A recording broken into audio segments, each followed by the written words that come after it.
हाँ जी, स्टूडेंट्स की हाल है जी? मैं रमन ਸਕੋਪ ਅਕੈਡਮੀ ਗੁਰਦਾਸਪੁਰ ਔਰ ਅਸੀਂ ਅੱਜ ਫਿਰ ਠੇਠ ਪੰਜਾਬੀ ਦੇ ਵਿੱਚ ਸ਼ੁਰੂ ਕਰਨ ਜਾ ਰਹੇ ਹਾਂ ਅੱਜ ਦੀ 10th ਕਲਾਸ ਦਾ ਲੈਕਚਰ। ਬਹੁਤ ਸਾਰੇ ਸਟੂਡੈਂਟ ਨੂੰ ਇਸ਼ੂ ਹੋ ਸਕਦੇ ਆ ਕਿ ਸਰ ਤਗੜ ਪੜਾਈ ਜਾ ਰਿਹਾ ਹੈ।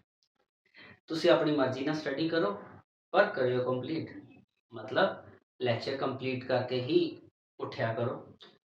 ਜਿਨ੍ਹਾਂ ਕੋਲ ਕਾਪੀ ਪੈਨ ਨਹੀਂ ਹੈ ਇਸ ਵੇਲੇ ਉਹ ਕਾਪੀ ਪੈਨ ਲੈ ਕੇ ਬੈਠੋ ਤਾਂ ਜੋ ਕਿ ਜੋ ਮੈਂ ਕਰਵਾਵਾਂ ਨਾਲ ਹੀ ਨੋਟ ਹੋ ਜਾਵੇ। ਠੀਕ ਹੈ ਜੀ। ਸਾਡਾ ਕਲਾਸ ਚੱਲਦੀ ਪਈ ਸੀ 10th ਔਰ ਫਿਜ਼ਿਕਸ ਚੱਲਦਾ ਪਿਆ ਸੀ। ਫਿਜ਼ਿਕਸ ਦੇ ਵਿੱਚ ਆਪਾਂ ਕੀ ਕਰਦੇ ਪਏ ਸੀ? ਫਿਜ਼ਿਕਸ ਵਿੱਚ ਸਾਡਾ ਯੂਨਿਟ ਨੰਬਰ ਦੂਸਰਾ ਚੱਲਦਾ ਪਿਆ।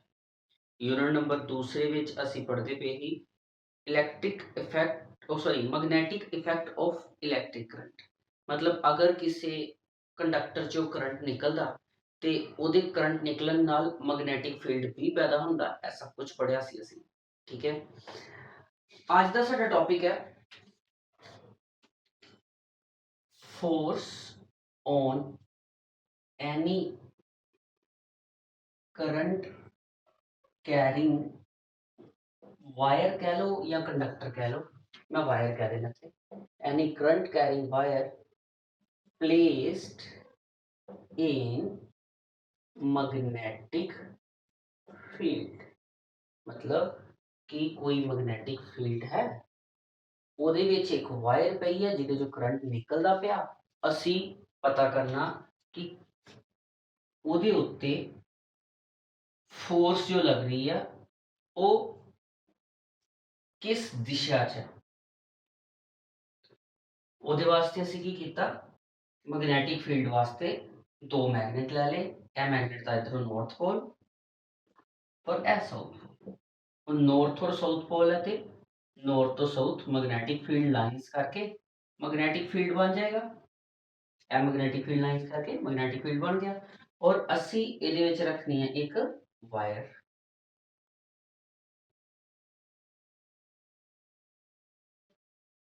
ਔਰ ਵਾਇਰ ਜਿਹਦੇ ਵਿੱਚੋਂ ਕਰੰਟ ਗੁਜ਼ਰ ਰਿਹਾ I। ਠੀਕ, ਇਹ ਤੇ ਅਸੀਂ ਜਾਣਦੇ ਹਾਂ ਕਿ ਅਗਰ ਕਿਸੇ ਵੀ ਵਾਇਰ ਜਿਹਦੇ ਚੋਂ ਕਰੰਟ ਗੁਜ਼ਰਦਾ ਪਿਆ ਅਗਰ ਉਹਨੂੰ ਕਿਸੇ ਐਕਸਟਰਨਲ ਮੈਗਨੈਟਿਕ ਫੀਲਡ 'ਚ ਰੱਖਾਂਗੇ ਤੇ ਉਸ ਵਾਇਰ ਦਾ ਵੀ ਮੈਗਨੈਟਿਕ ਫੀਲਡ ਪੈਦਾ ਹੋਏਗਾ। ਸੋ ਦੋਨੇ ਮੈਗਨੈਟਿਕ ਫੀਲਡ ਇੱਕ ਦੂਜੇ ਨਾਲ ਇੰਟਰੈਕਟ ਕਰਨਗੇ ਜਿਹਦੇ ਕਰਕੇ ਮੈਗਨੈਟਿਕ ਫੋਰਸ ਲੱਗੇਗੀ ਵਾਇਰ ਦੇ ਉੱਤੇ। ਨੂਮੈਰਿਕਲੀ ਮੈਗਨੈਟਿਕ ਫੋਰਸ ਦੀ ਵੈਲਿਊ ਹੁੰਦੀ ਹੈ BIL। ਇੱਥੇ B ਕੀ ਹੈ? B ਤੁਹਾਡਾ ਮੈਗਨੈਟਿਕ ਸਟਰੈਂਥ ਹੈ। ਠੀਕ ਹੈ, ਜਿਹਦੇ ਯੂਨਿਟ ਹੁੰਦੇ ਆ ਟੈਸਲਾ 'ਚ। ਠੀਕ ਹੈ, ਟੈਸਲਾ। I ਕੀ ਹੈ? ਚੰਗੀ ਤਰ੍ਹਾਂ ਜਾਣਦੇ ਆ, ਇਹ ਤੁਹਾਡਾ ਇਲੈਕਟ੍ਰਿਕ ਕਰੰਟ ਹੈ। ਔਰ L ਹੈ ਲੈਂਥ ਆਫ ਕੰਡਕਟਰ, ਕੰਡਕਟਰ ਦੀ ਕਿੰਨੀ ਲੈਂਥ। ਇਹ ਤਿੰਨ ਚੀਜ਼ਾਂ ਦੇ ਉੱਤੇ ਫੋਰਸ ਡਿਪੈਂਡ ਕਰਦੀ ਹੈ।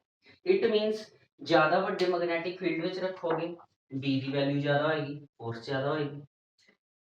ਜ਼ਿਆਦਾ ਕਰੰਟ ਗੁਜ਼ਰੇਗਾ ਵਾਇਰ ਚੋਂ ਉਹਦੇ ਤੇ ਜ਼ਿਆਦਾ ਫੋਰਸ ਪ੍ਰੋਡਿਊਸ ਹੋਏਗੀ, ਕਿਉਂਕਿ ਜਿੰਨਾ ਜ਼ਿਆਦਾ ਕਰੰਟ ਗੁਜ਼ਰਦਾ ਉਨਾ ਹੀ ਜ਼ਿਆਦਾ ਮੈਗਨੈਟਿਕ ਫੀਲਡ ਪੈਦਾ ਹੁੰਦਾ। ਇਹ ਅਸੀਂ ਕਰ ਚੁੱਕੇ ਹਾਂ ਹੈਂਸ ਓਰਿਐਸਟਡ ਐਕਸਪੈਰੀਮੈਂਟਸ। L ਕੀ ਹੈ? L ਲੈਂਥ ਆਫ ਕੰਡਕਟਰ ਹੈ। ਜਿੰਨੀ ਜ਼ਿਆਦਾ ਲੰਬਾਈ ਕੰਡਕਟਰ ਦੀ ਮੈਗਨੈਟਿਕ ਫੀਲਡ ਦੇ ਅੰਦਰ ਹੋਏਗੀ ਉਨਾ ਹੀ ਜ਼ਿਆਦਾ ਮੈਗਨੈਟਿਕ ਫੋਰਸ ਪੈਦਾ ਹੋਏਗਾ। ਠੀਕ ਹੈ, ਇਹ ਤੇ ਹੋ ਗਈ ਉਹ ਪ੍ਰੈਕਟੀਕਲ ਗੱਲ ਜਿਹੜੀ ਕਿ ਸਾਡੀ ਨੂਮੈਰੀਕਲਸ ਦੇ ਨਾਲ ਜੁੜੀ ਹੋਈ ਹੈ। ਠੀਕ, ਹੁਣ ਆਉਂਦੇ ਆ ਜੋ ਸਾਡੇ ਕੋਲ ਅੱਜ ਦਾ ਟੌਪਿਕ ਹੈ।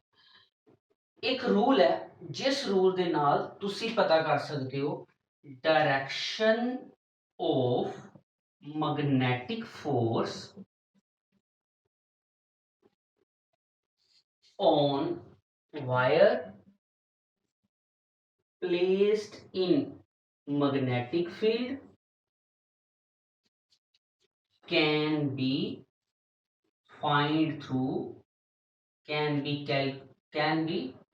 defined by लिख लो, can be defined by Fleming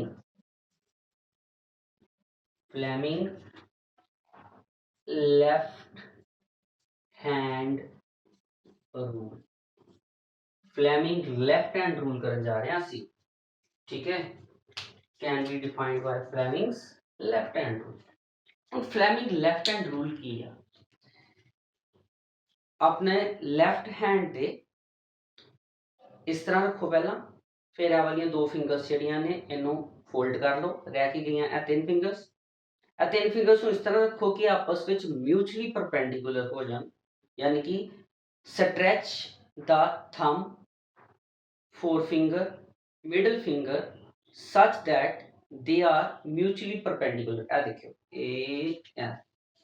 A mutually perpendicular हो गए ना, ओके। ਹੁਣ ਇਹਨਾਂ ਦੇ ਉੱਤੇ ਮਾਰਕ ਕਰੋ ਤਿੰਨ letter F B I। Thumb तो शुरू होना है, याद रखियो, थंब तो शुरू होके कंटिन्यू कर दो FBI। अगर तुसी थोड़ा बहुता जानते हो दीन दुनिया बारे ते FBI नाम सुनिया होगा, अमेरिका दी पुलिस ਨੂੰ FBI ਦੇ ਨਾਮ ਤੋਂ ਜਾਣਦੇ ਆ, ਇੱਕ ਜਾਂਚ ਏਜੰਸੀ ਹੈ, ਸੌਰੀ FBI, ਜਿਸ ਤਰ੍ਹਾਂ ਤੇ ਸਾਡੇ CBI ਉੱਥੇ FBI ਤੇ ਉਹ ਯਾਦ ਰੱਖ ਸਕਦੇ ਆ FBI। FBI, F मतलब force on the conductor, B मतलब मैग्नेटिक फील्ड की डायरेक्शन और I मतलब कंडक्टर ਦੇ ਵਿੱਚ करंट गुजरन की डायरेक्शन। आओ इनू लागू करके देखते हैं ते चलता कि नहीं चलता। ਹੁਣ ਤੁਸੀਂ ਦੇਖੋ ਸਭ ਤੋਂ ਪਹਿਲਾਂ ਮੈਗਨੈਟਿਕ ਫੀਲਡ ਜੋ ਕਿ ਇੱਥੇ ਸਟੇਬਲ ਦਿਖਾਈ ਦੇ ਰਿਹਾ, ਉਸ ਦਿਸ਼ਾ ਦੇ ਵਿੱਚ ਇਹਨੂੰ ਲੈ ਕੇ ਆਓ B ਵਾਲੀ ਲਾਈਨ ਨੂੰ। ਸੋ B ਵਾਲੀ ਫਿੰਗਰ ਨੂੰ ਲਿਆਂਦਾ ਤੇ ਇਹ ਤੁਹਾਡਾ ਮੈਗਨੈਟਿਕ ਫੀਲਡ ਇਸੇ ਡਾਇਰੈਕਸ਼ਨ 'ਚ। ਕਲੀਅਰ ਹੋ ਗਿਆ। ਹੁਣ ਉਹਦੇ ਤੋਂ ਬਾਅਦ ਗੱਲ ਆਉਂਦੀ ਹੈ ਤੁਹਾਡੇ ਕੋਲ ਇਲੈਕਟ੍ਰਿਕ ਕਰੰਟ ਦੀ। ਇਲੈਕਟ੍ਰਿਕ ਕਰੰਟ ਕਿੱਧਰ ਨੂੰ ਜਾ ਰਿਹਾ? ਇਲੈਕਟ੍ਰਿਕ ਕਰੰਟ ਤੋਂ ਉੱਪਰ ਨੂੰ ਜਾ ਰਿਹਾ। ਸੋ ਇਸ ਕਰਕੇ ਆਪਾਂ ਇਹਨੂੰ ਉੱਪਰ ਨੂੰ ਕਰਨ ਵਾਸਤੇ ਇਹਨੂੰ ਮੈਂ ਇਸ ਤਰ੍ਹਾਂ ਕਰ ਸਕਦਾ है ना, इस तरह है ना, ਜਿਹਦੇ ਕਰਕੇ ਕੀ ਹੋ ਗਿਆ, ਮੈਗਨੈਟਿਕ ਫੀਲਡ ਤੇ ਉਹੀ ਡਾਇਰੈਕਸ਼ਨ ਚ ਗਿਆ, ਇਲੈਕਟ੍ਰਿਕ ਕਰੰਟ ਇਸੇ ਡਾਇਰੈਕਸ਼ਨ ਚ ਹੋ ਗਿਆ। ਤੇ ਇਹ ਕੀ ਹੈ? ਇਹ ਦੱਸਣ ਗਿਆ ਫੋਰਸ ਔਨ ਕੰਡਕਟਰ। ਥੰਬ ਕੀ ਦੱਸਣ ਗਿਆ? Force on conductor. It means ਇਹ ਡਾਇਰੈਕਸ਼ਨ, ਇਹ ਗਿਆ ਤੁਹਾਡਾ ਮੈਗਨੈਟਿਕ ਫੀਲਡ, ਇਹ ਗਿਆ ਇਲੈਕਟ੍ਰਿਕ ਕਰੰਟ ਉੱਪਰ ਨੂੰ, ਔਰ ਫੋਰਸ ਔਨ ਡਾਇਰੈਕਸ਼ਨ ਕਿੱਧਰ ਨੂੰ ਆਈ? ਅੰਦਰ ਨੂੰ, ਯਾਨੀ ਕਿ ਫੋਰਸ ਆਫ ਡਾਇਰੈਕਸ਼ਨ ਆ ਗਈ ਇਨਵਰਟਸ। ਸੋ ਫਲੈਮਿੰਗ ਲੈਫਟ ਹੈਂਡ ਰੂਲ ਦੇ ਨਾਲ ਅਸੀਂ ਕੀ ਪਤਾ ਕਰ ਸਕਦੇ ਹਾਂ? ਫੋਰਸ ਕਿਸ ਸਾਈਡ ਨੂੰ ਲੱਗਣ ਦੀ। ਤਿੰਨਾਂ ਫਿੰਗਰਸ ਨੂੰ ਸਟ੍ਰੈਚ ਕਰਨਾ। ਇਹਦੇ ਆਪੋਜ਼ਿਟ ਕਰਕੇ ਦੇਖੀਏ, ਮੰਨ ਲਓ ਕਰੰਟ ਦੀ ਡਾਇਰੈਕਸ਼ਨ ਡਾਊਨਵਰਡ ਹੈ, ਕਿਉਂਕਿ ਇਹਨੂੰ ਹੋਲਡ ਕਰਨਾ ਸੌਖਾ ਹੋਏਗਾ। डाउनवर्ड मैग्नेटिक फील्ड तो इधर ही रहेगा, करंट की डायरेक्शन डाउनवर्ड है, यानी कि यार इस तरह करंट की डायरेक्शन दसता है, ते करंट की direction downward, magnetic field this way, ते आउटवर्ड की आ गया, थंब आउटवर्ड की आ गया, force on the conductor. It मीनस ਜਦੋਂ ਵੀ ਤੁਸੀਂ ਕਿਸੇ ਮੈਗਨੈਟਿਕ ਫੀਲਡ ਦੇ ਵਿੱਚ ਕਿਸੇ ਕੰਡਕਟਰ ਨੂੰ ਪਲੇਸ ਕਰਦੇ ਹੋ ਔਰ ਉਹਦੇ ਜੋ ਕਰੰਟ ਮੂਵ ਕਰੇਗਾ ਤੇ ਉਹਦੇ ਤੇ ਇੱਕ ਫੋਰਸ ਲੱਗੇਗੀ, ਜਿਹਦੇ ਕਰਕੇ ਅਗਰ ਤੇ ਕਰੰਟ ਉੱਪਰ ਵਾਲੀ ਸਾਈਡ ਤੇ ਹੀ ਤੇ ਉਹ ਅੰਦਰ ਨੂੰ ਮੂਵ ਕਰੇਗਾ ਫੋਰਸ, ਅਗਰ ਕਰੰਟ ਨੀਚੇ ਵਾਲੀ ਸਾਈਡ ਨੂੰ ਹੋਏਗਾ ਤੇ ਉਹ ਬਾਹਰ ਨੂੰ ਮੂਵ ਕਰੇਗਾ। ਸੋ ਇਸ ਰੂਲ ਦਾ ਨਾਮ ਹੈ ਫਲੈਮਿੰਗ ਲੈਫਟ ਹੈਂਡ ਰੂਲ, ਜੋ ਕਿ ਬਹੁਤ ਹੈਲਪਫੁਲ ਹੈ ਇਹ ਪਤਾ ਕਰਨ ਦੇ ਲਈ ਕਿ ਮੈਗਨੈਟਿਕ ਫੀਲਡ ਦੇ ਦੁਆਰਾ ਲੱਗੀ ਫੋਰਸ ਕੰਡਕਟਰ ਤੇ ਉਹਨੂੰ ਮੂਵਮੈਂਟ ਦੇਗੀ ਔਰ ਕਿਸ ਦਿਸ਼ਾ ਦੇ ਵਿੱਚ ਮੂਵ ਕਰਵਾਏਗੀ। ਸੋ ਐਸੀ ਸਾਡਾ ਫਲੈਮਿੰਗ ਲੈਫਟ ਹੈਂਡ ਰੂਲ, ਇਹਨੂੰ ਨੋਟ ਕਰ ਲਓ ਬੇਟਾ ਜੀ, ਠੀਕ ਹੈ ਜੀ।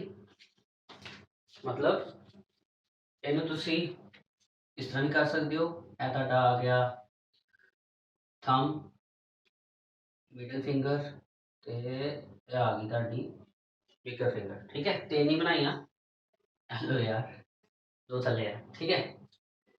सो इस तरह ठीक है, एफ बी आई याद रखना, या ਇਹਦੀ ਬਜਾਏ ਤੁਸੀਂ ਰਾਈਟ ਹੈਂਡ ਪਾਮ ਰੂਲ ਵੀ ਕਰ ਸਕਦੇ ਹੋ। ਰਾਈਟ ਹੈਂਡ ਪਾਮ ਰੂਲ ਇਹਦੇ ਤੋਂ ਜ਼ਿਆਦਾ ਸੌਖਾ ਲੱਗਣਾ, ਬਟ ਉਹ ਰਿਟਨ ਚ ਨਹੀਂ ਆ, ਉਹ ਸਿਰਫ ਇੱਕ ਤਰ੍ਹਾਂ ਦਾ ਇਹਦਾ ਹੀ ਪ੍ਰੈਕਟੀਕਲ ਐਗਜ਼ਾਮਪਲ ਬਣਾਈ ਹੋਈ ਆ। ਰਾਈਟ ਹੈਂਡ ਪਾਮ ਰੂਲ ਮਤਲਬ ਰਾਈਟ ਹੈਂਡ ਨੂੰ ਇਸ ਤਰ੍ਹਾਂ ਤੁਸੀਂ ਕਰ ਲਓ ਸਟ੍ਰੈਚ, ਬਿਲਕੁਲ ਠੀਕ ਹੈ। ਇਹ ਜਿਹੜੀਆਂ ਫਿੰਗਰਸ ਨੇ ਇਹਨਾਂ ਦੀ ਡਾਇਰੈਕਸ਼ਨ ਜਿਹੜੀ ਆ ਉਹ ਦੱਸੇਗਾ ਮੈਗਨੈਟਿਕ ਫੀਲਡ। ਇਸ ਤਰ੍ਹਾਂ ਥੰਬ ਨੂੰ ਕਰ ਲਓ ਡਾਇਰੈਕਟ, ਇਹ ਦੱਸੇਗਾ ਤੁਹਾਡਾ ਕੀ ਭਲਾ करंट की डायरैक्शन। ठीक, जिस तरह फॉर एग्जांपल आ गया तुहाडे कोल ए, पहला ये वास्ते पहला अपवर्ड करंट वास्ते ऊपर नूं करंट जा रहा और मैं करदा पिया राइट हैंड पाम रूल नाल ए एल, यह हो गया तुहाडे कोल मैग्नेटिक फील्ड की डायरैक्शन, थंब करंट की डायरैक्शन ते पाम जिहड़ी है तुहाडी हथेली जिस साइड ते आ जाएगी, जिस साइड ते वो होएगा तुहाडा फोर्स की डायरैक्शन जो कि लग रहा तुहाडे कादे ते कंडक्टर दे उत्ते, यानी कि अंदर इनवर्ड। और अगर करंट नीचे नु हुंदा ते अगर करंट दी डायरेक्शन डाउनवर्ड हुंदी ते फिर right hand thumb rule, right hand thumb magnetic field इधर ही है, बट करंट नीचे नु फिर इस तरह हो जाएगा। ठीक, ते पाम किधर आ गई तुहाडे साइड नु, यानी कि आउटवर्ड।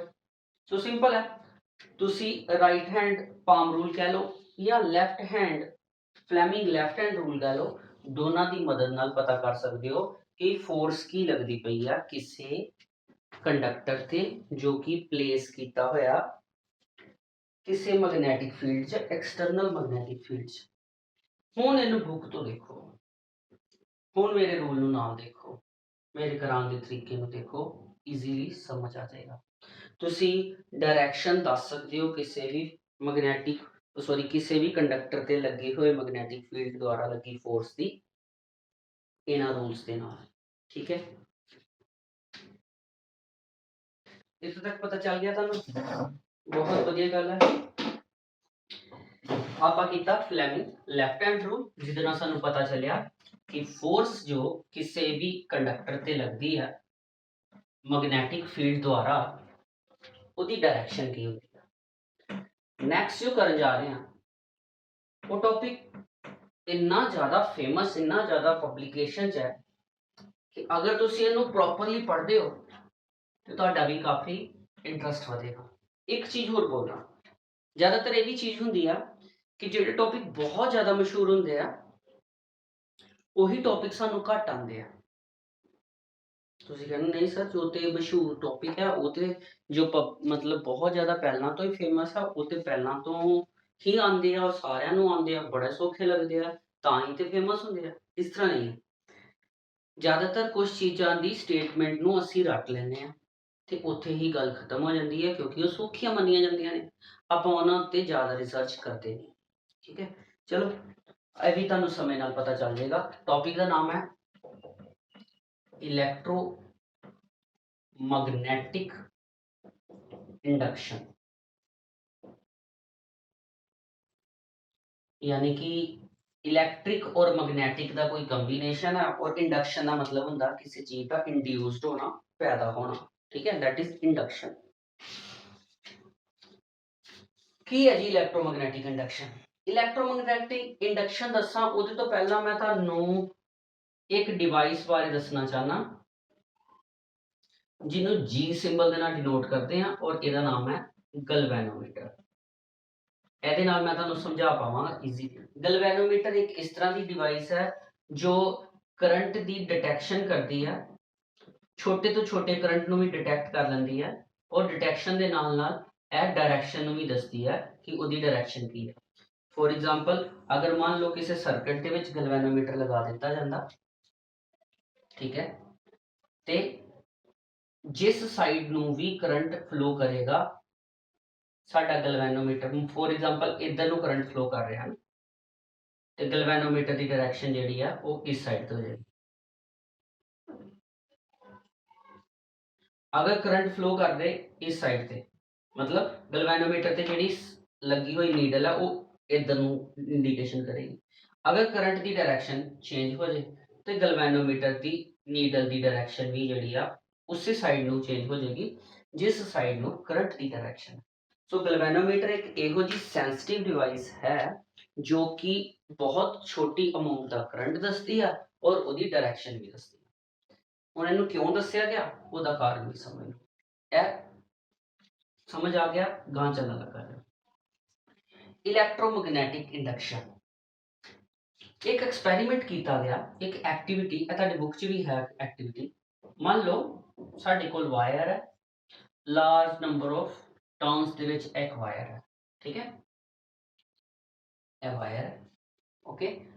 ਔਰ ਉਸ ਵਾਇਰ ਦੇ ਨਾਲ ਅਸੀਂ ਇਹੀ ਮੀਟਰ ਲਗਾਉਣ ਜਾ ਰਹੇ ਹਾਂ ਜਿਹਨੂੰ ਆਪਾਂ ਕਹਿ ਦਿੱਤਾ ਗਲਵੈਨੋਮੀਟਰ, ਓਕੇ। ਔਰ ਸਿਰਫ ਗਲਵੈਨੋਮੀਟਰ ਲੱਗਿਆ, ਇਹਨੂੰ ਕਰੰਟ ਦਾ ਕੋਈ ਸੋਰਸ ਨਹੀਂ। ਇੱਕ ਮੈਗਨੇਟ ਲੈ ਕੇ with north pole and south pole ਅਸੀਂ ਉਸ ਨੂੰ ਕੋਇਲ ਵਾਲੀ ਸਾਈਡ ਤੇ ਮੂਵ ਕਰਵਾਇਆ। ਜਿਸ ਤਰ੍ਹਾਂ ਹੀ ਮੈਗਨੇਟ ਨੂੰ ਕੋਇਲ ਵਾਲੀ ਸਾਈਡ ਤੇ ਮੂਵ ਕਰਵਾਇਆ, ਮੋਸ਼ਨ ਕੀਤਾ, ਤੇ ਕੀ ਦੇਖਣ ਨੂੰ ਆਇਆ ਕਿ ਗਲਵੈਨੋਮੀਟਰ ਨੇ ਡਿਟੈਕਸ਼ਨ ਦਿੱਤੀ ਹੈ ਨੀਡਲ ਦੀ। ਜਦੋਂ ਤੱਕ ਤੇ ਕਰੰਟ ਨਹੀਂ ਜਾਂ ਮੈਗਨੇਟ ਸਟਿਲ ਪਈ ਹੈ, ਮੂਵ ਨਹੀਂ ਕਰਵਾਈ, ਸਟਿਲ ਪਈ ਹੈ, ਗਲਵੈਨੋਮੀਟਰ ਦੀ ਨੀਡਲ ਬਿਲਕੁਲ ਬੈਲੈਂਸ ਰਹੇਗੀ ਜ਼ੀਰੋ ਤੇ। ਪਰ ਜਿਸ ਤਰ੍ਹਾਂ ਹੀ ਮੈਗਨੇਟ ਨੂੰ ਟੂਵਰਡਸ ਦਾ ਵਾਇਰ ਮੂਵ ਕਰਵਾਇਆ, ਨੀਡਲ ਨੇ ਡਾਇਰੈਕਸ਼ਨ ਸ਼ੋ ਕੀਤੀ ਕਰੰਟ ਦੀ ਵੀ, ਔਰ ਇਹ ਵੀ ਸ਼ੋ ਕੀਤਾ ਕਿ ਇਲੈਕਟ੍ਰਿਕ ਕਰੰਟ ਪ੍ਰੋਡਿਊਸਡ ਹੋ ਗਿਆ।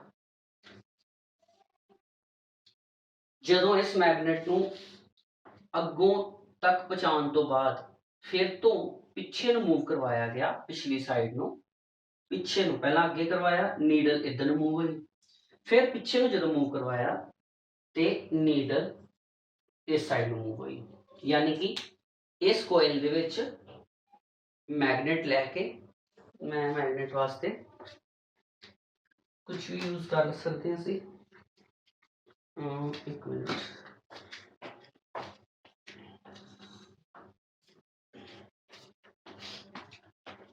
लो जी, मैग्नेट ਲਈ और ਇਹਦੀ मूवमेंट ਕੀਤੀ ਇੱਧਰ ਨੂੰ, नीडल आ गई इधर, वापस नीडल दूसरी साइड। यानी कि एवरी टाइम मैगनेट की मूवमेंट नाल एक ते गलवैनोमीटर करंट की इंडिकेशन भी दे रहा, और जिस तरह ही मैगनेट अगे जाती है ਇਹਦੀ डायरैक्शन करंट की चेंज हो जाती है, जो पिछे जाती है फिर चेंज कर जाती है। यानी कि करंट इंड्यूस्ड हो रहा और उसकी डायरैक्शन डिपेंड करती है मैगनैटिक मोशन के उत्ते मैगनेट पे। यानी कि अगर आप लिखन च लिखांगे तो आप लिखांगे when there is movement of magnet nearby any conductor, conductive wire लिख लो, एनी कंडक्टिव वायर, the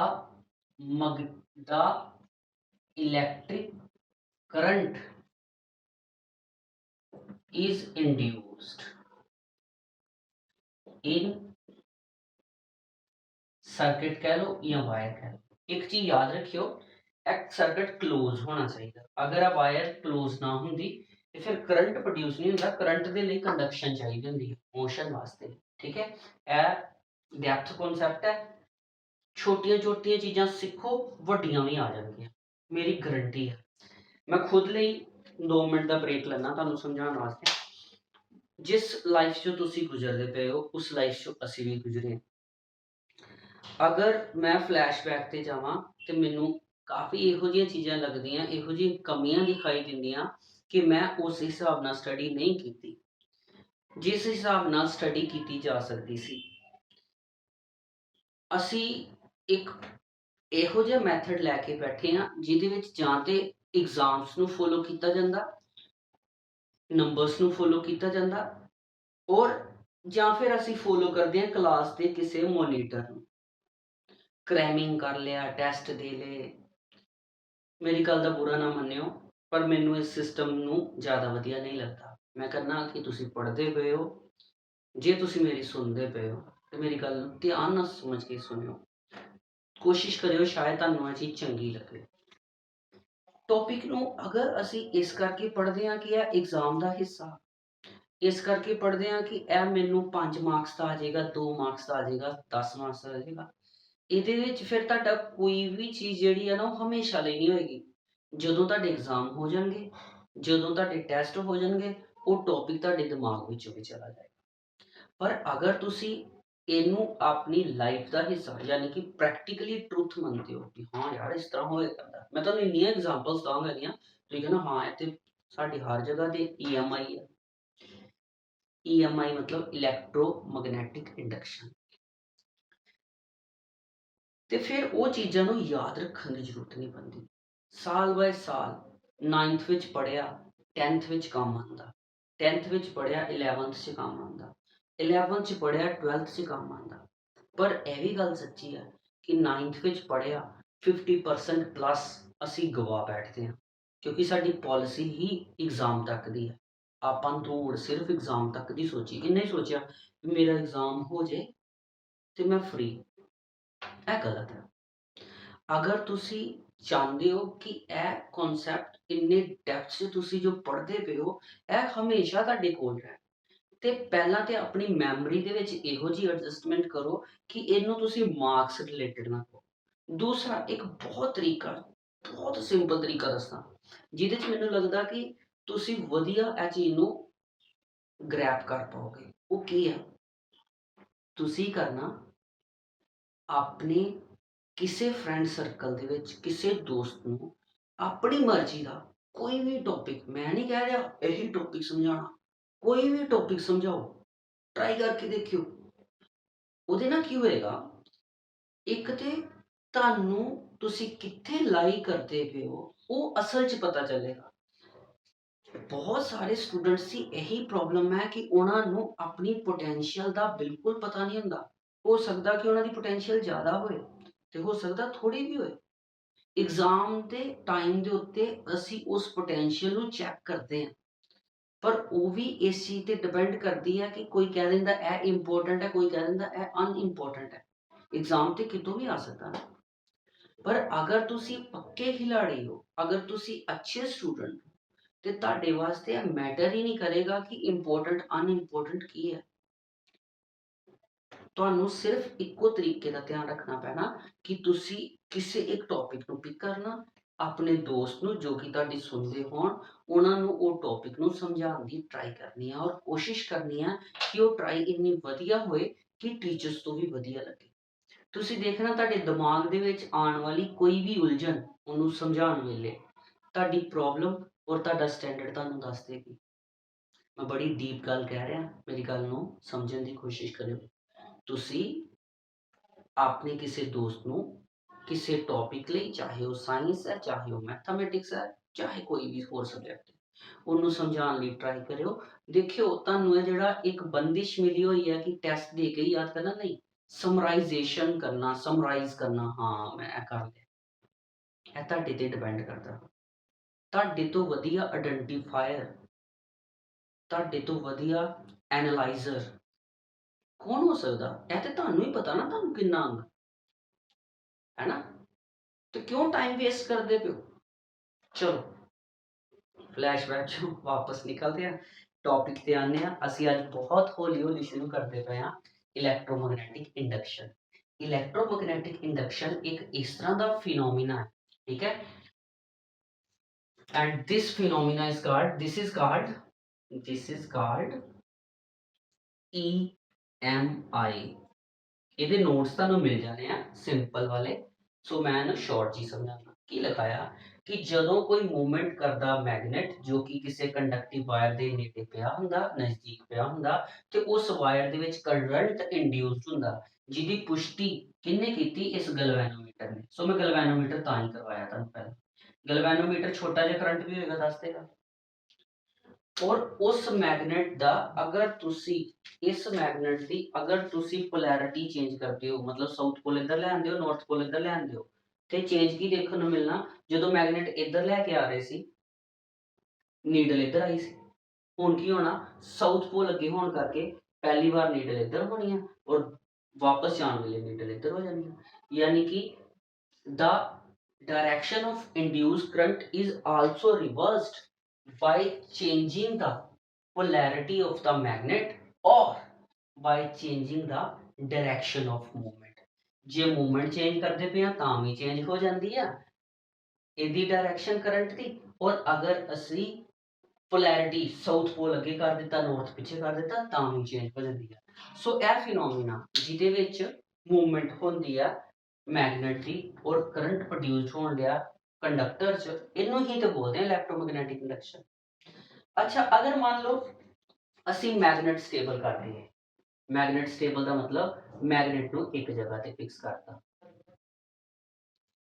ते इस कॉइल नू मूव करवाना शुरू करता, कॉइल चलेगी उहदे वाले पासे, कॉइल वापस आ गई, यानी कि मैगनेट स्टिल है, कॉइल मूव करना शुरू कर दिता।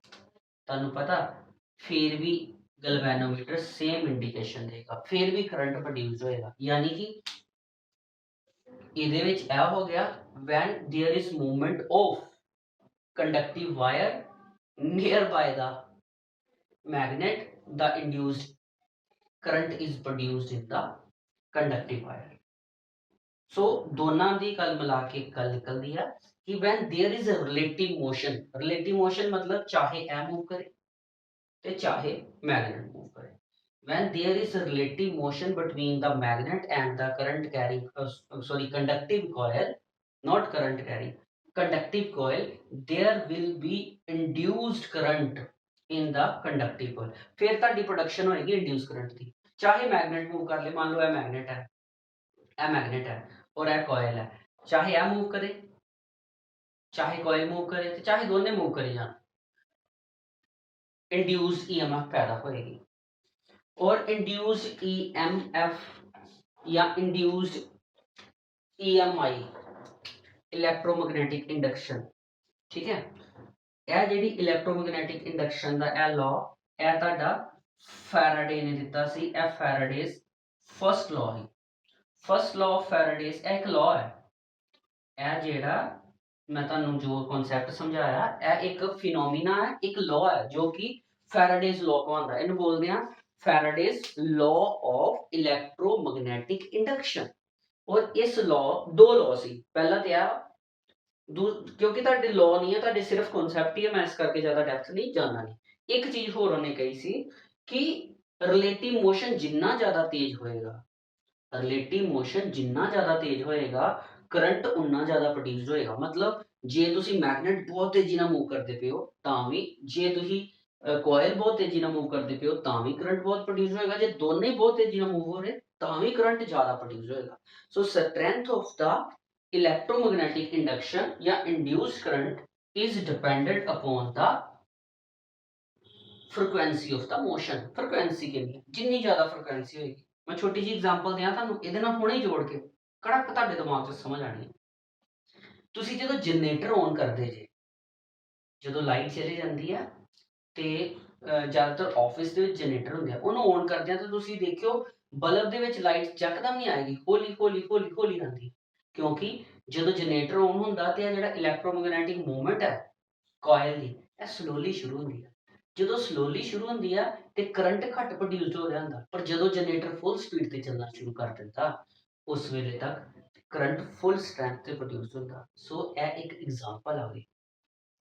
एक चीज होर मैं तुहानू दस दियां कि इलैक्ट्रोमैग्नेटिक इंडक्शन दा ए वाला कोर्स यानी कि ए जिहड़ा भी आपां करदे पे इहदे पिछे मेन कारण की है, इहदे पिछे मेन कारण थोड़ा जिहा समझाना। तुहानू पता नॉर्थ पोल दे विचों इलैक्ट्रोमैग्नेटिक लाइन्स निकलदियां ने, यानी कि इलैक्ट्रिक फील्ड लाइन्स निकलदियां ने ते साउथ पोल च एंटर करदियां ने, इसे तरह इत्थे भी होएगा जो की रिप्रेजेंट कर दिया ने, जो रिप्रेजेंट कर दिया ने मैग्नेटिक फील्ड ਨੂੰ। Electric field lines sorry magnetic field lines की रिप्रेजेंट कर दिया ने, वो ते कर दिया पे मैग्नेटिक फील्ड ਨੂੰ। जे एक मैग्नेट खुल मतलब सिर्फ इस तरह ही है, स्टिल है, मूव नहीं करती पी, तो ਉਹਦਾ मैग्नेटिक फील्ड लाइंस इस तरह ਬਣਨਗੀਆਂ और स्टिल रहणगीਆਂ, यानी कि मैग्नेटिक फील्ड भी ਉਹਦਾ स्टिल रहेगा, कांस्टेंट रहेगा, कांस्टेंट रहेगा ना उस जगह ਤੇ, यानी कि कोयल ਦੇ उत्ते मैग्नेटिक फील्ड कांस्टेंट है। पर जिस तरह ही तुसी मैग्नेट ਨੂੰ ਅੱਗੇ और पीछे मूव करवांदे हो मैग्नेटिक फील्ड लाइंस ਜਿਹੜੀ ਆ ਉਹ मैग्नेट ਦੇ सॉरी कोयल ਦੇ ਵੱਲ ਜ਼ਿਆਦਾ ਜਾਣਗੀਆਂ, ਫਿਰ ਘਟਣਗੀਆਂ, ਫਿਰ ਜਾਣਗੀਆਂ, ਫਿਰ ਘਟਣਗੀਆਂ। ਇਹਦਾ ਮਤਲਬ ਹੈ ਕਿ ਸਾਡੇ ਕੋਇਲ ਦਾ ਲਗਾਤਾਰ मैग्नेटिक फील्ड चेंज होएगा। सो ए मैग्नेटिक फील्ड जदों चेंज होएगा वही एक कारण है जिदे करके इंड्यूस करंट पैदा हो रहा। ਮੇਨ ਗੱਲ ਮੈਗਨੈਟਿਕ ਫੀਲਡ ਚੇਂਜ ਹੁੰਦੀ ਹੈ। ਕਿਸੇ ਵੀ ਮੈਗਨੇਟ ਨੂੰ ਜਦੋਂ ਅਸੀਂ ਮੂਵ ਕਰਵਾਉਂਦੇ ਆ ਤੇ ਮੈਗਨੇਟ ਦੀਆਂ ਜਿਹੜੀਆਂ ਮੈਗਨੈਟਿਕ ਫੀਲਡ ਲਾਈਨਸ ਨੇ ਉਹਨਾਂ ਦੀ ਗਿਣਤੀ ਜਦੋਂ ਐਂਟਰ ਕਰਦੇ ਆ ਕੋਇਲ ਵਾਲੇ ਪਾਸੇ ਨੂੰ ਤੇ ਵੱਧਦੀ ਆ, ਯਾਨੀ ਕਿ ਮੈਗਨੈਟਿਕ ਫੀਲਡ ਵੱਧਦਾ ਪਿਆ। ਜਦੋਂ ਪਿੱਛੇ ਲੈ ਕੇ ਜਾਂਦੇ ਆ ਕੋਇਲ ਨੂੰ, ਪਰਾਂ ਕੋਇਲ ਤੋਂ ਦੂਰ ਲੈ ਜਾਂਦੇ ਆ ਤੇ ਘਟਦੀ ਆ, ਯਾਨੀ ਕਿ ਮੈਗਨੈਟਿਕ ਫੀਲਡ ਘਟਦਾ ਪਿਆ। ਸੋ ਇਲੈਕਟ੍ਰੋਮੈਗਨੈਟਿਕ ਇੰਡਕਸ਼ਨ ਦਾ ਮੇਨ ਕਾਰਨ ਹੈਗਾ changing magnetic field. Magnetic field ਦਾ ਚੇਂਜ ਹੋਣਾ, ਹੁਣ ਉਹ ਭਾਵੇਂ ਮੈਗਨੇਟ ਮੂਵ ਕਰੇ ਤਾਂ ਹੋਏ, ਚਾਹੇ ਕੋਇਲ ਮੂਵ ਕਰੇ ਤਾਂ ਹੋਏ, ਤੇ ਚਾਹੇ ਦੋਨੇ ਮੂਵ ਕਰਨ ਤਾਂ। ਸੋ ਇੱਥੋਂ ਇਹ ਗੱਲ ਕਲੀਅਰ ਹੁੰਦੀ ਆ ਕਿ ਮੈਗਨੈਟਿਕ ਫੀਲਡ ਅਗਰ ਕਾਂਸਟੈਂਟ ਹੈ, ਦੇਖੋ ਅਗਰ ਚੁੰਬਕ ਖੜੀ ਹੈ ਆਪਣੀ ਜਗ੍ਹਾ ਦੇ ਉੱਤੇ ਔਰ ਕੋਇਲ ਵੀ ਆਪਣੀ ਜਗ੍ਹਾ ਤੇ ਸਟਿਲ ਹੈ, ਤੇ ਕਿਆ ਇਹਦੇ ਚ ਕਰੰਟ ਆਏਗਾ? ਨਹੀਂ, ਇਸ ਤਰ੍ਹਾਂ ਦਾ ਕੋਈ ਫਿਨੋਮੀਨਾ ਨਹੀਂ। ਪਰ ਅਗਰ ਦੋਨਾਂ ਚ ਮੋਸ਼ਨ ਹੋਣ ਲੱਗ ਪਏ, ਜਾਂ ਇਹ ਮੂਵ ਕਰ ਲੈ ਜਾਂ, ਤੇ ਕਰੰਟ ਆਏਗਾ। It means magnetic field change ਹੋ ਰਿਹਾ। ਸੋ the main cause behind the induction of the current is changing magnetic field। और changing magnetic field ਜਦੋਂ ਤੱਕ ਹੁੰਦਾ ਰਹੇਗਾ ਉਦੋਂ ਤੱਕ ਤੁਹਾਡਾ ਇਹ ਗੈਲਵੇਨੋਮੀਟਰ ਕਰੰਟ ਸ਼ੋ ਕਰੇਗਾ, ਇਹਦੇ ਵਿੱਚ ਨੀਡਲ ਮੂਵਮੈਂਟ ਕਰਦੀ ਰਹੇਗੀ। ਔਰ ਜਦੋਂ ਇਹ ਹੋਣਾ ਬੰਦ ਹੋ ਜਾਏਗਾ, as long as there will be relative motion between the magnet and the coil, the induced current will produce। और जिस तरह ही बंद कर दोगे इंड्यूस करंट प्रोड्यूस होने बंद हो जाएंगे, जो कि यह चीज डिफाइन करेगा इलेक्ट्रोमैग्नेटिक इंडक्शन का मेन कारण द रिलेटिव मोशन है। द इलेक्ट्रोमैग्नेटिक इंडक्शन का मेन कारण मैग्नेटिक फील्ड का चेंज होना। जे इत्थों तक समझ आ गई है तो बहुत वधिया गल है, इन्हों तुसी नोट करो, फिर देखते हैं आगे की करना। सो तुहानू इत्थों तक तो क्लीयर हो ही गया इलैक्ट्रोमैग्नेटिक इंडक्शन की है, क्योंकि जिन्नियां क्लासेस दित्तियां ਉਹਦੇ ਵਿੱਚ मैं ਹੁਣ तक सब तो स्लोली पढ़ा रहा और ਤੁਹਾਡੇ को इस चीज जरूर पूछांगा कि ਅੱਜ ਦੀ क्लास किस तरह की लग रही है। ठीक है, नैक्सट आ गया ਤੁਹਾਡੇ ਕੋਲ। ਇਹ ਤੋਂ ਪਹਿਲਾਂ कि नैक्सट टॉपिक करावां, मैं ਤੁਹਾਨੂੰ एक चीज पूछना, यूनिट जिस तरह ही शुरू होया है ਤੁਸੀਂ एक स्टार्टअप च एक टॉपिक कीता ही ਉਹੀ magnetic effect of electric current. ते हुण की कीता, हुण तुसी कीता electromagnetic induction. Magnetic effect of electric current च की सी, ਇਹਦੇ ਚ ਸੀ कि अगर किसी वायर चों करंट गुजरदा ते उस वायर दे इर्द गिर्द मैग्नेटिक फील्ड पैदा होंदा। जिन्ना ज़्यादा करंट गुजरदा उन्ना मैग्नेटिक फील्ड पैदा होंदा, और मैग्नेटिक फील्ड की डायरैक्शन करंट की डायरैक्शन ते डिपेंड करती है। हुण आने इलैक्ट्रोमैग्नेटिक इंडक्शन ते जो अज पढ़िया, ਇਹਦੇ ਚ ਕੀ है, ਇਹਦੇ ਚ है कि अगर कोई कंडक्टर है और उस कंडक्टर दे इर्द गिर्द मैग्नेटिक फील्ड चेंज हो रहा, मैग्नेटिक फील्ड मैगनेट करके चेंज हो रहा, मैगनेट मूवमेंट करे करते हैं, ते इस कंडक्टर दे विचों करंट बाद विच प्रोड्यूस हुंदा, यानी कि इस कंडक्टर तो इस टॉपिक दे विच करंट जो है वो बनाउण दिया मैग्नेटिक फील्ड है ना, और इस टॉपिक दे विच की हो रहा, मैग्नेटिक फील्ड तो करंट बनता पाया। दोनों सामने कराने का मतलब समझ गए ना, यानी कि मैग्नेटिक और इलैक्ट्रिक करंट ये दोनों नालों नाल ही चलते हैं। जिथे इलैक्ट्रिक करंट है उत्थे मैग्नेटिक फील्ड है, और जिथे मैग्नेटिक फील्ड है उत्थे इलैक्ट्रिक करंट पैदा किया जा सकता। हाँ, इहदियां कुछ कंडीशंस ने, इहदियां कुछ कंडीशंस ने। Magnetic effect of electric current the application, इस कॉन्सेप्ट की एप्लीकेशन तुसी पढ़ोगे, ए पढ़ना तुसी इलैक्ट्रिक मोटर, इस यूनिट का लास्ट टॉपिक विच होना और इंपॉर्टेंट टॉपिक है, क्योंकि एप्लीकेशन है बोर्ड एग्जाम के हिसाब नाल इंपॉर्टेंट है। और मैग्नेटिक फील्ड वाला इलैक्ट्रोमैग्नेटिक इंडक्शन, इस बेस पे तुसी जनरेटर पढ़ना, और मैं जनरेटर की हुणे हुणे तुहानूं गल करके दस्सी आ कि जनरेटर वही ने जिन्हां दे विच ਇਲੈਕਟ੍ਰੋਮੈਗਨੇਟਸ ਤੋਂ ਅਸੀਂ ਪ੍ਰੋਡਿਊਸ ਕਰ ਸਕਦੇ ਹਾਂ ਲੋਟ ਆਫ ਕਰੰਟ, ਬੜੇ ਵੱਡੇ ਦਰਜੇ ਦਾ ਕਰੰਟ ਪੈਦਾ ਹੁੰਦਾ। ਸੋ ਇਲੈਕਟ੍ਰੋਮੈਗਨੈਟਿਕ ਇੰਡਕਸ਼ਨ यानी कि EMI और magnetic effect of electric current, ਇਹਨਾਂ ਨੂੰ ਬਿਲਕੁਲ ਸਾਹਮਣੇ ਰੱਖੋ ਔਰ ਇਹਨਾਂ ਦਾ ਡਿਫਰੈਂਸ ਕਰਕੇ ਦੇਖੋ। ਮੈਂ ਨਹੀਂ ਕਰਾਣਾ, ਇਹ ਤੁਸੀਂ ਕਰਨਾ। ਮੈਂ ਕਹਿਣਾ ਤੁਸੀਂ, ਤੁਹਾਡੇ 'ਚ ਇੱਕ ਕੁਆਲਿਟੀ ਹੈ ਸੈਲਫ ਸਟੱਡੀ ਵਾਲੀ, ਉਹਨੂੰ ਜਗਾਓ, ਉਹਨੂੰ ਕੰਪਲੀਟ ਕਰੋ। ਮੈਂ ਤਾਂ ਹੀ ਤੁਹਾਨੂੰ ਅੱਗੇ ਕਰਵਾਵਾਂਗਾ। ਹੁਣ ਅਸੀਂ ਇਹ ਵਾਲੀ ਯਾਤਰਾ ਸ਼ੁਰੂ ਕਰ ਦੇਣੀ ਹੈ EMI ਦੀ। ਇਲੈਕਟ੍ਰੋਮੈਗਨੈਟਿਕ ਇੰਡਕਸ਼ਨ ਦੇ ਵਿੱਚ ਕਰੰਟ ਦੀ ਡਾਇਰੈਕਸ਼ਨ ਕੀ ਹੋਏਗੀ, ਜਿਹੜਾ ਪ੍ਰੋਡਿਊਸਡ ਹੁੰਦਾ ਉਹਦੇ ਬਾਰੇ ਗੱਲ ਕਰਨੀ ਹੈ। ਉਸ ਤੋਂ ਇਲਾਵਾ ਆਪਾਂ ਪਤਾ ਕਰਨਾ ਕਿ ਇਲੈਕਟ੍ਰੋਮੈਗਨੈਟਿਕ ਇੰਡਕਸ਼ਨ ਦੇ ਕਿੱਥੇ ਕਿੱਥੇ ਫਾਇਦੇ ਨੇ। ਇਹਦੀਆਂ ਛੋਟੀਆਂ ਛੋਟੀਆਂ ਐਪਲੀਕੇਸ਼ਨਸ ਵੀ ਹੈਗੀਆਂ ਨੇ, ਜਿੱਦਾਂ ਕਿ ਇਲੈਕਟ੍ਰੋਮੈਗਨੇਟ ਹੋ ਗਿਆ, ਸੋਲੇਨੋਇਡ ਹੋ ਗਿਆ, ਠੀਕ ਹੈ। ਛੋਟੀਆਂ ਛੋਟੀਆਂ ਚੀਜ਼ਾਂ ਜੋ ਕਿ 10th ਬੇਸ ਦੇ ਉੱਤੇ ਤੁਹਾਡੇ ਲਈ ਕੰਮ ਲਈ ਜ਼ਰੂਰੀ ਆ, ਉਹ ਆਪਾਂ ਇੱਥੇ ਅੱਗੇ ਕਰਾਂਗੇ। ਤਦ ਤੱਕ ਮੈਂ ਤੁਹਾਨੂੰ ਕਰਨਾ ਪ੍ਰਪੇਅਰ ਰਹੋ, ਮੇਰੇ ਪਿਛਲੇ ਲੈਕਚਰ ਦੇਖੋ। ਅਗਰ ਕੋਈ ਪ੍ਰੋਬਲਮ ਆਉਂਦੀ ਹੈ ਤਾਂ ਮੈਨੂੰ ਜ਼ਰੂਰ ਦੱਸੋ। ਮੈਂ ਬਿਲਕੁਲ ਸਿੰਪਲੀਫਾਈਡ ਨੋਟਸ ਦੇ ਰਿਹਾ ਬੇਟਾ, ਔਰ ਬਾਰ ਬਾਰ ਇੱਕੋ ਚੀਜ਼ ਨੂੰ ਬੋਲਦਾ ਕਿ ਆਪਣੇ ਆਪ 'ਤੇ ਵਿਸ਼ਵਾਸ ਰੱਖੋ। ਤੁਸੀਂ ਬਹੁਤ ਵਧੀਆ ਪੜ੍ਹੇ ਹੋ, ਤੁਸੀਂ ਬਹੁਤ ਵਧੀਆ ਪੜ੍ਹ ਸਕਦੇ ਹੋ। ਆਉਣ ਵਾਲੇ ਟਾਈਮ ਦੇ ਵਿੱਚ ਇਹ ਸਮਾਂ ਤੁਹਾਡੀ ਯਾਦ ਵਿੱਚ ਰਹੇਗਾ, ਤੁਹਾਡੇ ਦਿਮਾਗ 'ਚ ਰਹੇਗਾ ਜੋ ਤੁਸੀਂ ਕੀਤਾ। ਤੁਸੀਂ ਜੋ ਵੀ ਹੋ ਉਹਦਾ ਕਾਰਨ ਤੁਸੀਂ ਹੋ, ਕੋਈ ਹੋਰ ਨਹੀਂ ਆ। ਇਹ ਚੀਜ਼ ਕਿਸੇ 'ਤੇ ਡਿਪੈਂਡ ਨਹੀਂ ਕਰਦੀ ਕਿ ਤੁਸੀਂ ਹੁਸ਼ਿਆਰ ਹੋ ਜਾਂ ਤੁਸੀਂ ਥੋੜ੍ਹੇ ਵੀਕ ਹੋ ਜਾਂ ਮਸਤੀ ਮਾਰਦੇ ਹੋ, ਇਹ ਤੁਹਾਡੇ 'ਤੇ ਡਿਪੈਂਡ ਕਰਦੀ। ਔਰ ਲਾਈਫ ਦੇ ਹਰ ਇੱਕ ਚੀਜ਼ ਤੱਕ ਪਹੁੰਚੋ, ਹਰ ਇੱਕ ਹਿੱਸੇ ਤੱਕ ਪਹੁੰਚੋ। ਮਸਤੀ ਵੀ ਜ਼ਰੂਰੀ ਆ, ਮਸਤੀ ਕਰਨੀ ਚਾਹੀਦੀ ਆ, ਪਰ ਪੜ੍ਹਾਈ ਵੀ ਬੜੀ ਜ਼ਰੂਰੀ ਆ।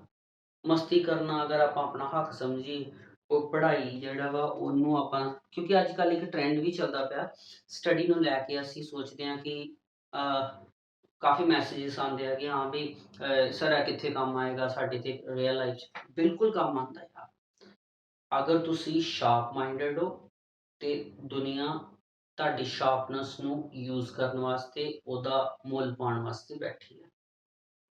ਅੱਗੇ ਬਹੁਤ ਜ਼ਬਰਦਸਤ ਫਿਊਚਰ ਹੈ ਉਹਨਾਂ ਸਟੂਡੈਂਟ ਵਾਸਤੇ ਜੋ ਕਿ ਪੜ੍ਹਨ 'ਚ ਵਧੀਆ।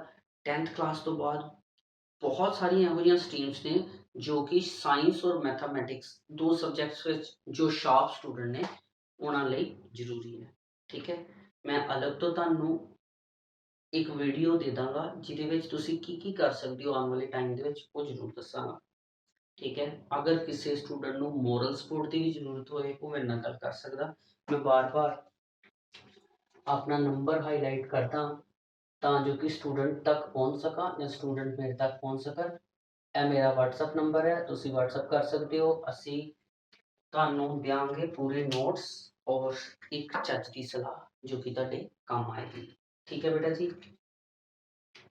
ਓਕੇ, ਜੇ ਤੁਹਾਨੂੰ ਇਹ ਵੀਡੀਓ ਵਧੀਆ ਲੱਗਿਆ ਇਹਨੂੰ ਲਾਈਕ ਕਰ ਦਿਓ ਔਰ ਮੇਰਾ ਚੈਨਲ ਜ਼ਿਆਦਾ ਤੋਂ ਜ਼ਿਆਦਾ ਸ਼ੇਅਰ ਕਰੋ ਆਪਣੇ ਫਰੈਂਡਸ ਨਾਲ ਜੋ ਕਿ ਤੁਹਾਡੀ ਕਲਾਸ ਵਿੱਚ ਹੀ ਪੜ੍ਹਦੇ ਆ, ਤੁਹਾਡੇ ਸਰਕਲ 'ਚ ਹੈ, ਤੁਹਾਡੇ ਦੋਸਤ ਹੈ, ਤੁਹਾਡੇ ਰਿਸ਼ਤੇਦਾਰ ਨੇ, ਠੀਕ ਹੈ। ਓਕੇ ਜੀ, ਹੈਵ ਅ ਨਾਈਸ ਡੇ।